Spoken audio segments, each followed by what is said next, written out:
Natatandaan po ninyo na umakyat at pumanik si Jesus sa langit. Okay. Ito po ay naganap sa bundok ng mga olibo, Mount of Olives in English.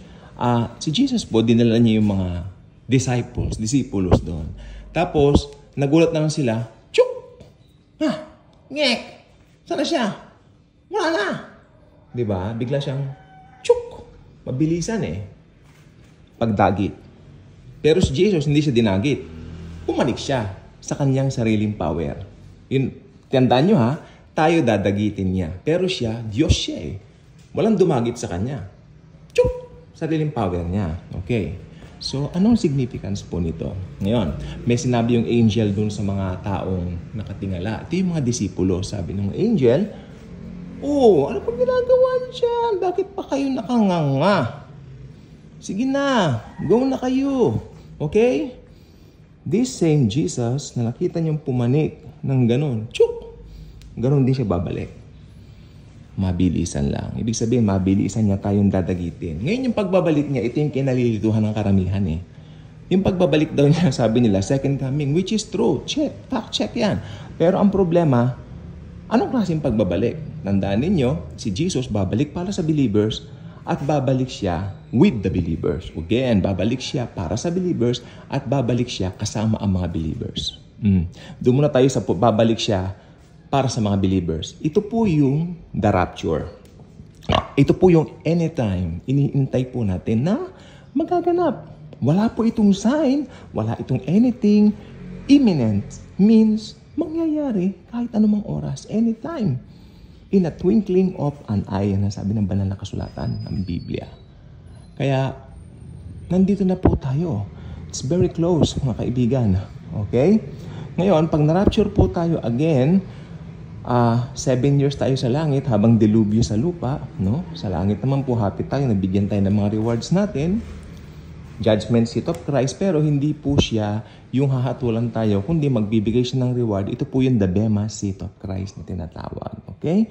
So, yan po. Gusto ko po sabihin sa inyo, anytime, ang event that we are waiting right now is the rapture of the church. Totoo po ang rapture.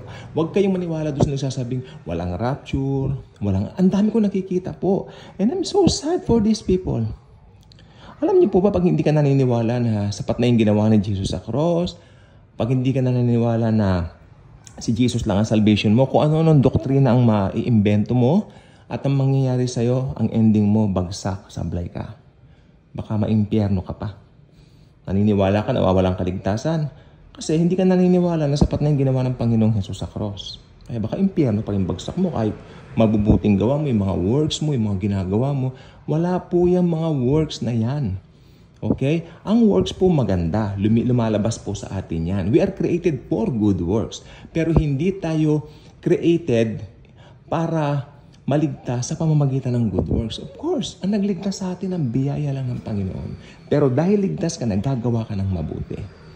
Okay? So, ang magdadala sa atin sa langit, ang magra-rapture sa atin, yung pananampalataya lamang natin kay Lord Jesus. At pag nanampalataya ka kay Lord Jesus, meron kang eternal security knowing na yung pagmamahal niya ay malakas, very strong, walang kapara, walang katumbas, walang kapares, kaya ang salvation mo hindi mawawala. Walang makakapaghiwalay sa atin kay Kristo Jesus. Forever tayong saved, forever tayong ligtas, forever tayong mahal ng Diyos Ama, dahil ang Diyos Anak namatay para sa atin at muling nabuhay, at ang Diyos Espiritu Santo, tinatakan tayo ng seal of ownership. Rest assured, mga kapatid ko kay Kristo, hindi nawawala ang salvation.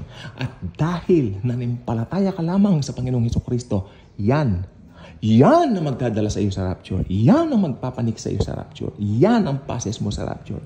Faith alone in Jesus Christ. You cannot add anything to what the Lord has done already on the cross for us. It's perfect. Perfect. Sa sobrang pagka-perfect nito, talagang wow. Sabi nga po ng isa sa pinakamagaling na evangelist na si Miss Rene Rowland, dati po siyang Hollywood actress pero ngayon siya po ay evangelist na. Isa po siya sa pinakamagaling na evangelist na aking na-encounter sa buong buhay ko. Si Rene Rowland, no? Sabi niya ganoon, wala kang pwedeng gawin para mahiwalay ka kay Jesus. No amount of work, sabi niya, can separate you sa pagmamahal ni Jesus. Alam nyo, pag si Rene Roland pinahinggan nyo, pag race ang topic, talagang overflowing. Miss Rene Roland. Dati siyang Hollywood actress, pero ngayon, evangelist na po siya. Try nyo po siya, nasa YouTube po. Recommended ko po yan. Kaya, yes, kung alam mo na secured tayo kay Jesus, wala makakapaghiwalay tayo sa Kanya. Wala makakapaghiwalay sa atin sa Kanya. Alam natin, anytime, dadagitin niya na tayo sa Kanyang pagbabalik para kunin tayo. Yan ang The Rapture. Bye-bye.